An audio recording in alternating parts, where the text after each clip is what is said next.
Ghostly tales, yet mirrors of human life. Hey, everyone! Welcome to Encountering Chinese. Ghostly Tales from Zhai.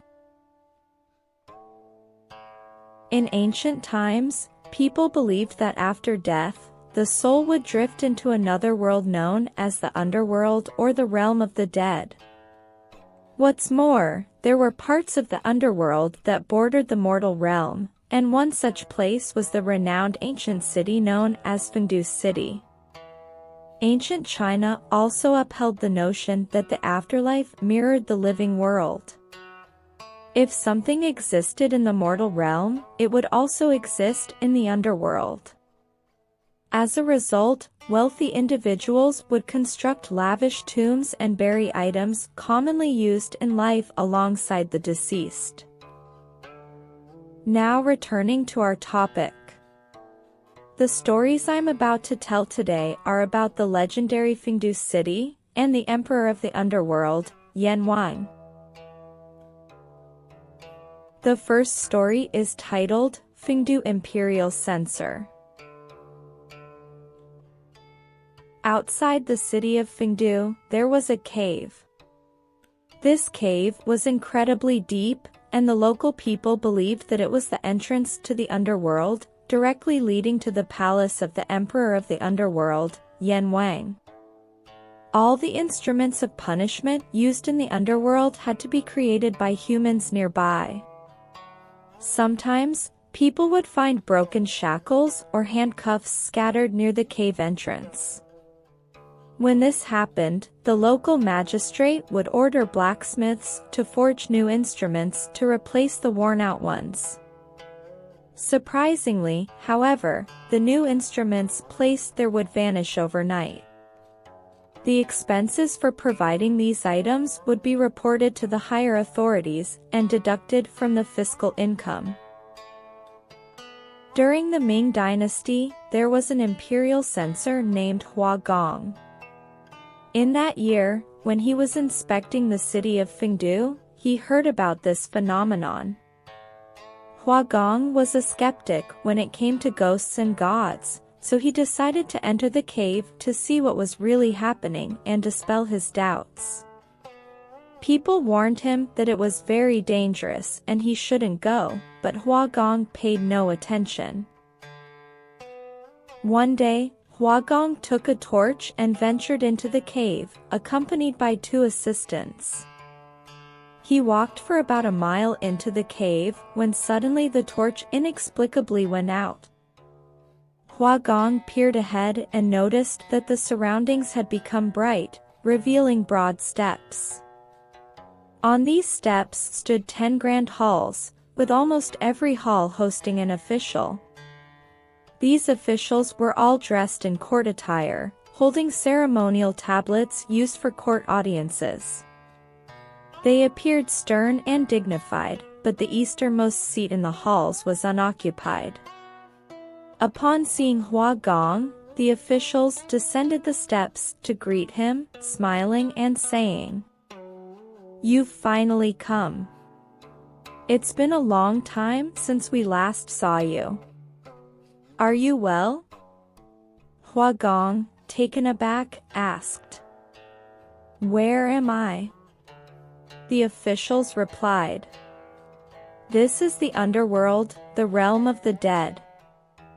Wang was astonished and bowed deeply before turning to leave. The officials pointed to the empty seat and said, "That's your seat.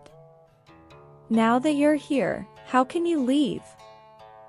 Wang was even more fearful. He pleaded repeatedly for the officials to spare him and allow him to return to the mortal realm. However, they said, "Your fate has brought you here. If it's fated to happen, how can you escape?" They then produced a scroll for Wang to read. The scroll read, "On a certain month and day, a certain person returned to the underworld as a mortal." Wang, after reading it, trembled in fear, feeling as if his body was immersed in ice water. He thought of his elderly mother and young children, and tears welled up uncontrollably. After a while, another person, adorned in golden armor and a divine appearance, held a document resembling an imperial edict and entered the hall. The officials in the hall bowed to the divine figure, and then listened as he read the contents of the document. Once the divine figure finished reading, the officials turned to Wang and congratulated him, saying, "Congratulations! You have another chance to return to the mortal realm." Although Wang couldn't fully comprehend what the divine figure was saying, seeing everyone congratulating him, he eagerly asked for an explanation. The officials explained, "We received an imperial edict from the Heavenly Emperor just now. The edict stated that a general amnesty is to be enacted in the Underworld, so we can intercede on your behalf and allow you to return to the mortal realm." With that, they showed Wang the way out of the Underworld.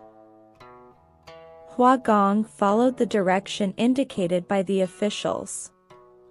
After walking a few steps, the surroundings turned pitch black again. Wang couldn't discern the path anymore, causing him great distress. Just then, a dignified godly figure approached him. The godly figure had a red face, a long beard, and emitted a radiant glow. This dazzling light could illuminate the surroundings several feet away. Wang hurried to the godly figure and paid his respects. The godly figure said, "You need to recite Buddhist scriptures in order to leave this place."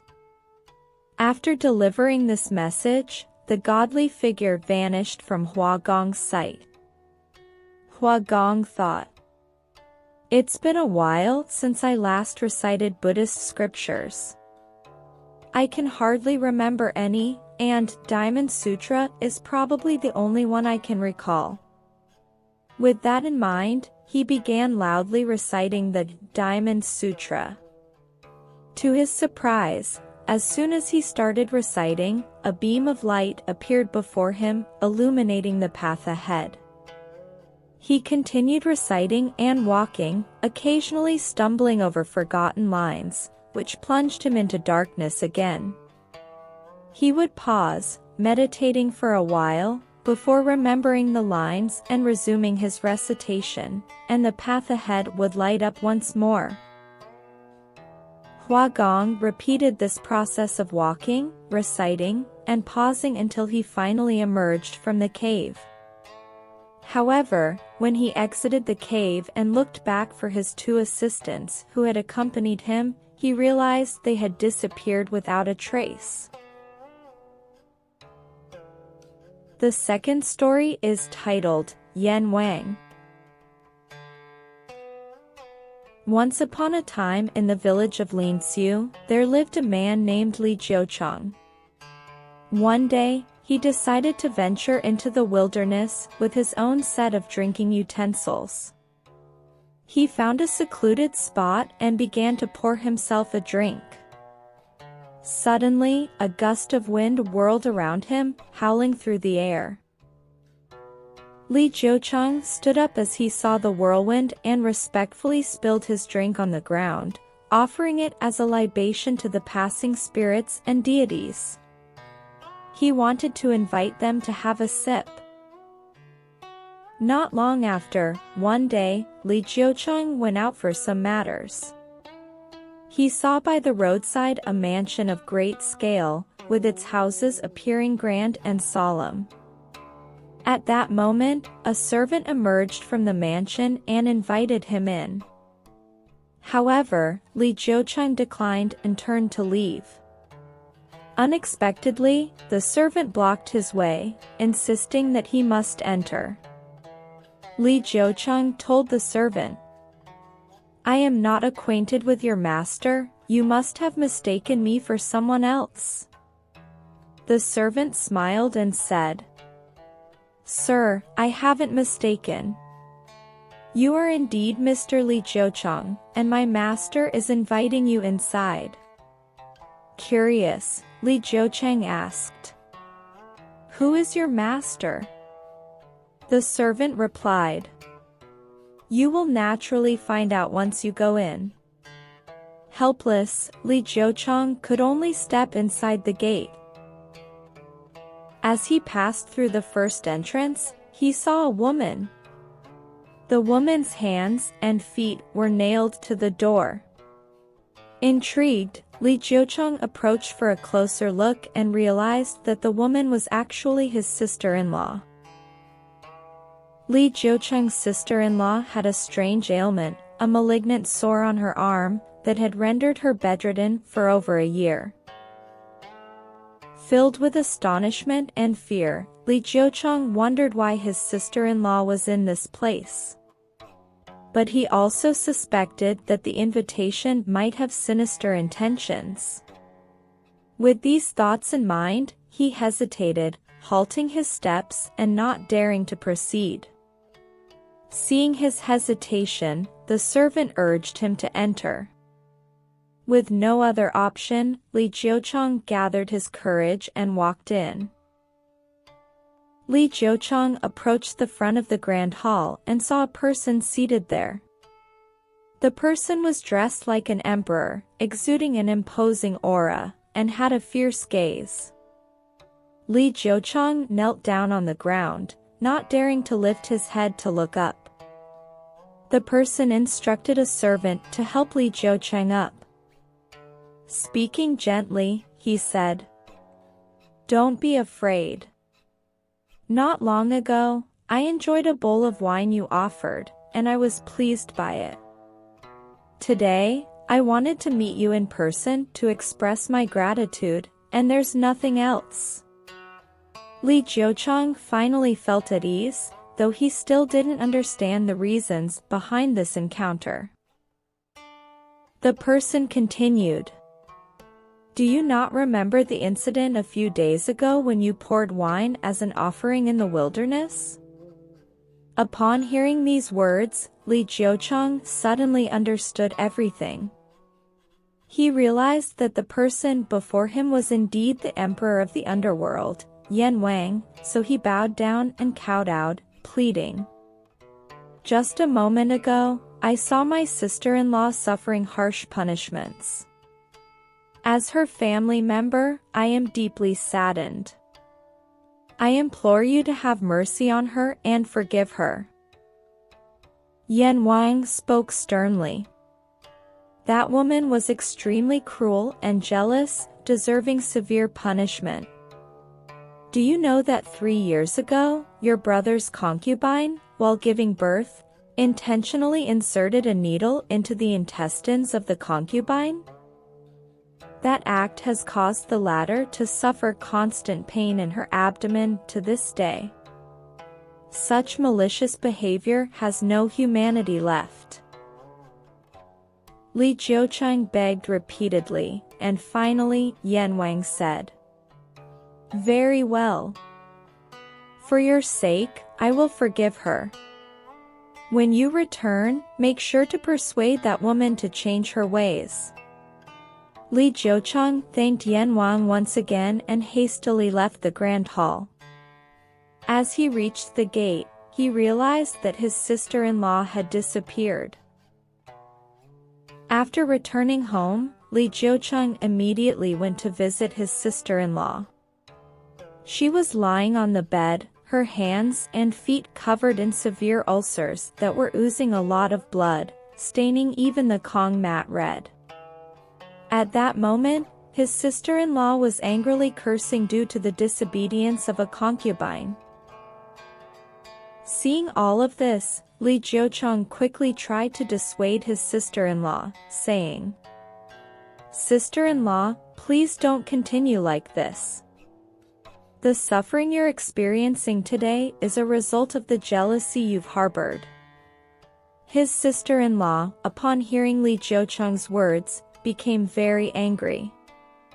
She said to him, Little brother-in-law, you truly are a good man. Your wife at home is so virtuous. She allows you to sleep around as you please, yet she doesn't dare utter a word of complaint. You must have great authority as a husband, but you won't stand up to discipline me on behalf of your brother. Li Jiucheng smiled and said, Sister-in-law, don't be angry.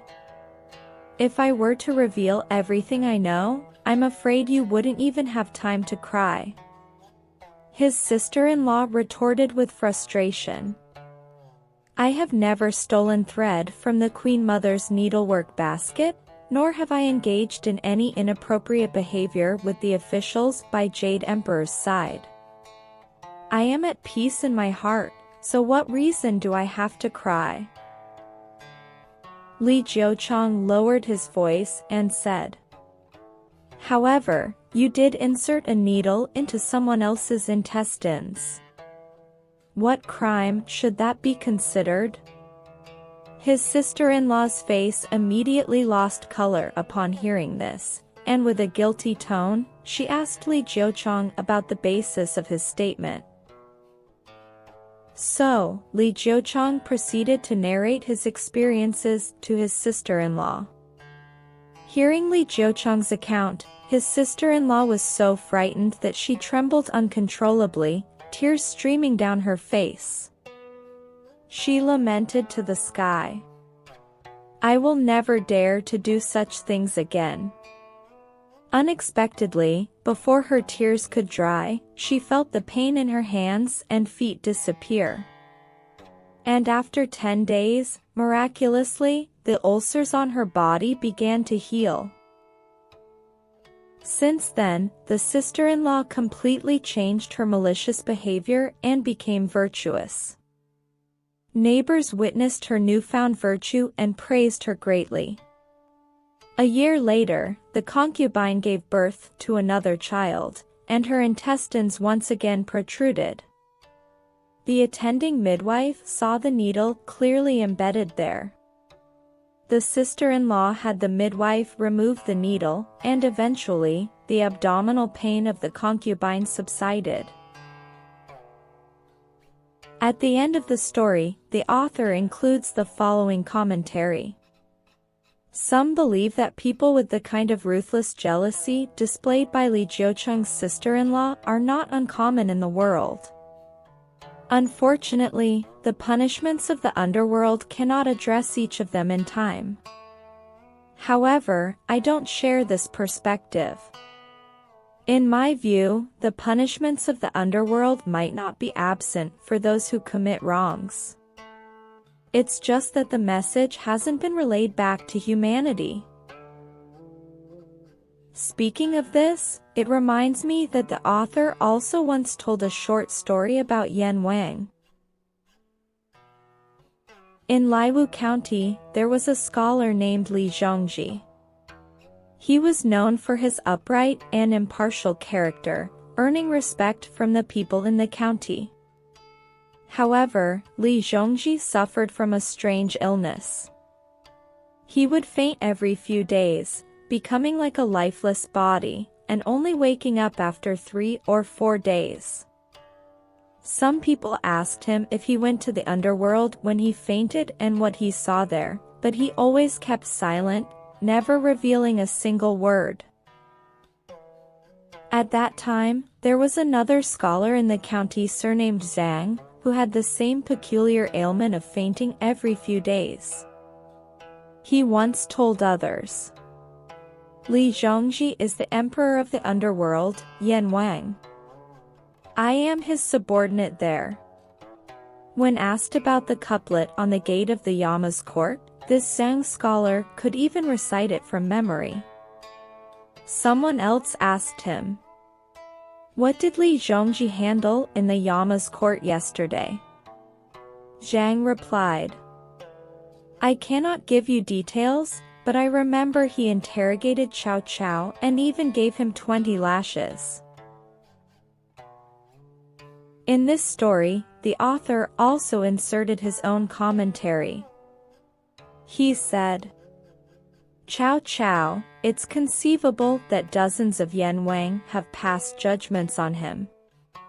He has likely faced various forms of punishment as well. Logic dictates that he should have been sentenced long ago. But for thousands of years, they still can't officially convict him. Why is that? Could it be that even in death, most prisoners want to die painlessly?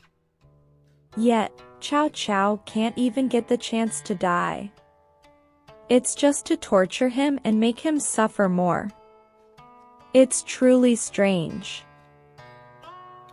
From the author's tone, it's evident that even after thousands of years, the people's hatred for Cao Cao has not diminished. Alright. That's all for today's ghostly tales. Fengdu Imperial Censor and Wang. If you enjoyed it, please give it a thumbs up and subscribe. Please also encourage everyone to comment and share more. We'll see you in the next episode.